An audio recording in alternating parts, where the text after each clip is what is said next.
Hey everybody, welcome back to the Asking for a Friend podcast. My name is William, this is my wife Jul, and we are here to answer your questions on all things marriage, parenting, dating from a Christian perspective and what that looks like. Yes, and as we continue to go through this series at church, we've just seen all different kinds of questions and hope to get to answer some more of those today. Yeah, appreciate you guys texting those in. As always, you can text your questions in to 94000. We would love to answer them for you. So we're going to jump right in today. All right, question number one. One of the scariest things in dating for me is the waiting. People often say that the waiting is worth it, but that can be very difficult. How do I balance trusting in God's timing, knowing that there is a possibility of staying single and not being disappointed in that? Okay, so yes, to your point, we know waiting for anything is extremely difficult, challenging. Sure. Can also be very beneficial, and it's definitely easy, for any married person, happily dating person to be like, oh yeah, just keep praying, just keep waiting. The right person's going to come, It's like telling a new parent, like, oh, it's worth it. Exactly. It has very little value in the moment. Especially if you've truly been waiting, you're really seeking the Lord and you want to find the right person. That's really tough. So I think for people, this isn't everybody, but I think there's kind of two categories, right? Two sides of it. I think there's some people that kind of have the tendency to jump into every relationship that kind of comes their way, whether it's through, dating a bunch of people and kind of in hopes of okay, this is the opportunity. This is the opportunity. And, they're a little less cautious, maybe about taking the time to get to know the person. And obviously that, can end poorly because you end up just dating a lot of people, but it didn't work out. And, after a few more dates, you see kind of why you guys aren't compatible and whatnot. And then the other side of that are people who are extremely cautious to date, hesitant to date. Sure. And kind of paralyze themselves into this place where they really think that nope, God's gonna clear as day, show me the person, bring them to my doorstep, and we know too, there's definitely some vulnerability with dating and getting to know somebody and some putting yourself out there and knowing that. We talked about this on another podcast, but there's some failures along the way. You're going to fail. It's not going to be necessarily, the right person after one date, or clear if it's the one person after that date. But so I think to answer this question and what we kind of talked about is finding the balance in that, in between the two. There's definitely, a balance of caution with dating, but also some vulnerability there, putting yourself out there. Yeah, totally. I mean, there's most things, there's a balance of, you don't want to just jump into things too quick. You don't want to wait for Prince Charming to come and sweep you off your feet and have this fairy tale story. And so you do have to be able to, especially when you've been hurt in the past or whatever, continue to responsibly put yourself out there. And I think the biggest thing around it too is, continue, our job here on earth is not to be married. Our job here on earth is to glorify God and all that we do and tell people about the good news of Jesus Christ. And so as we are doing that, as we are pursuing Christ and as we are pursuing that path, then that the right person will come along. So we talk about this a lot of is don't compromise. So even in that dating where you feel anxious and rushed and kind of oh man, I think this is it. I think it's hey, take your time. Don't rush. Don't compromise. Yep. We talk about this with, dating through seasons of life, dating through seeing what's ahead. So it's this state of just being in prayer and being content with where you're at and trusting God with where you're heading. No, absolutely. And God knows the desires of your heart, right? Mm-hmm. He wants to give you those desires. And I think for people, anybody, it's easy to get caught up in what we think it was going to look like or what we think it should look like or that person should be like. And sometimes we're our own worst enemy and can hold ourselves back from that. Yeah. So I think the prayer really just becomes like, yeah, Lord, your will, your way, the person, through your eyes, Jesus.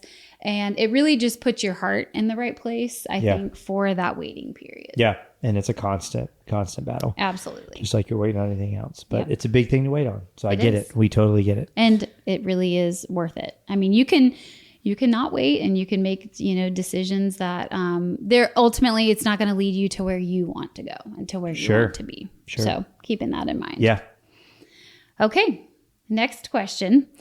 We are often, and this applies to William and I, we are often in conversation about when to give your child or your teenager a phone.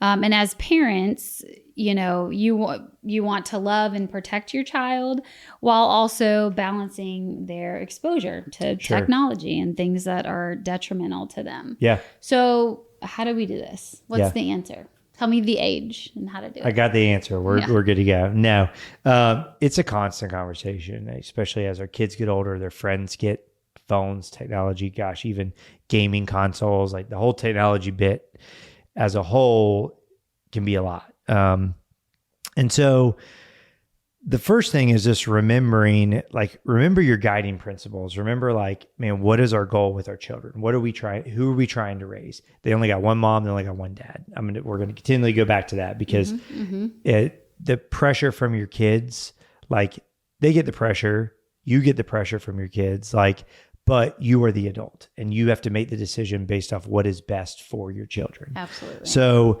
I think the first thing I would say is do your research. What's very helpful is there's a ton of research out there now of the impacts of phones, social media, technology on our kids. When we were growing up, we're the guinea pigs. Yeah. And really the generation after us was really the guinea pigs. We were 16 when we got phones. Sure. 15, didn't have 16. internet on our phones or anything like that. So, so many of you guys had internet when you were a child. And so there's tons of research and studies that have been done on the detriment of that.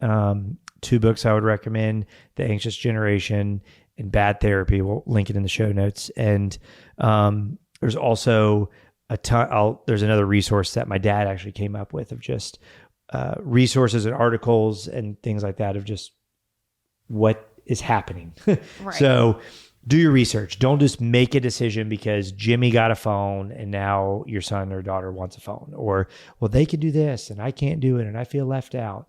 Be the adult. Yes. I want to interject right there because I feel like we can't emphasize this enough. We see this now. Our oldest is 9 years old. Yeah. And William talked about the pressure that kids feel from each other and other kids and the pressure your kids put on you. There's also pressure from our peers, from other parents who have already decided to give their kids phones or, technology, gaming stuff, different things, or vice versa. So there's a huge element of, as parents, you and your spouse being on the same page, doing that research together, and seeing why everything we're talking about, the effects of those, just how they can be absolutely detrimental to your child, and being able to make your decision based off that. It's not that they're never going to have a phone or they're never going to, but the ways and the timing that's best introducing them to it and that would be best for them. So I just want to say, it is felt amongst parents. I don't think parents say that a lot. The parents that or the pressure that you feel from other parents making those decisions, and it really plays a role into our decision. Yeah, and bring your community into that. We've talked about this, right? Of having time where all of our friends get together. Let's talk about these things, right? We're all kind of dealing with it. What are you guys doing? Yeah, what have y'all tried? Because I'll tell you, one of the best things is when your kids' friends are going through the same thing, you're all making that decision together. And there's a big emphasis for, no phones until 8th grade, right? That's a big thing that a national kind of campaign that kind of happens, initiative. And Because hey, if we all do this together, it becomes a heck of a lot easier than me fighting against everybody else. But if you got to fight against everybody else, it's worth it. It's still worth it, right?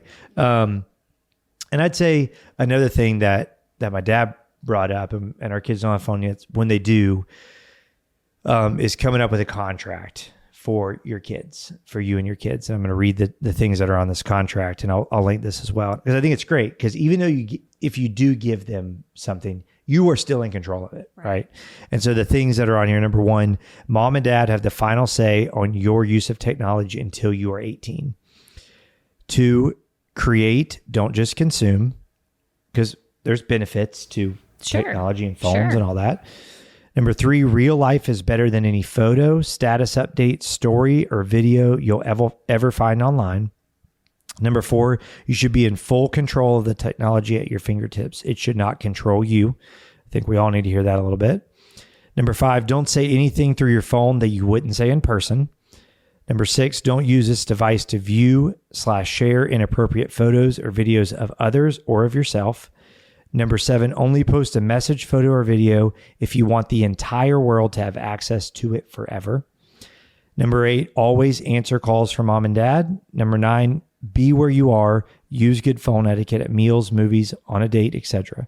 Number 10, learn to put away your phone and overcome the uncomfortable feeling of striking up a conversation with those around you.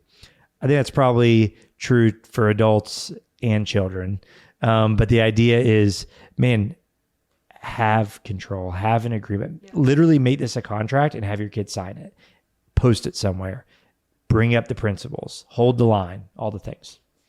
That is huge. There's a lot to that. And I think, one other big piece here, unpopular piece here, and a challenge for all of us, if we're being honest, is we as parents, you as parents, you all as future parents, model what your kids are going to do.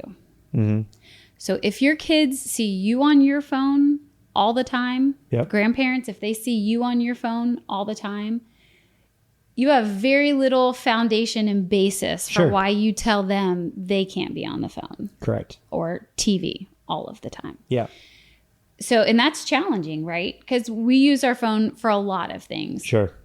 But we have a principle at home that we have a drawer that we put our phone away once we get home, and it's family time. It's not, social media or check email time or whatever.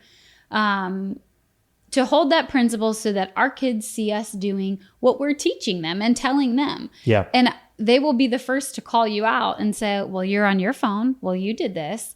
And they're not wrong. They call us out too much. It's embarrassing. Yeah, it really is. And it's such a humbling reality check. Sure. For us. So I think the challenge here more, and the insecurity as parents that we deal with when we try to answer and address this problem, is what we're modeling. Yeah. So I think if you kind of shift your mindset of yourself, what you're teaching your kids passively, then when you have these conversations, when you write these contracts and you hold them to it, you have such a better foundation and chance that they want to listen to why you say what you say. Yeah, that's good. Yep. Big topic, but okay. Next question. All right.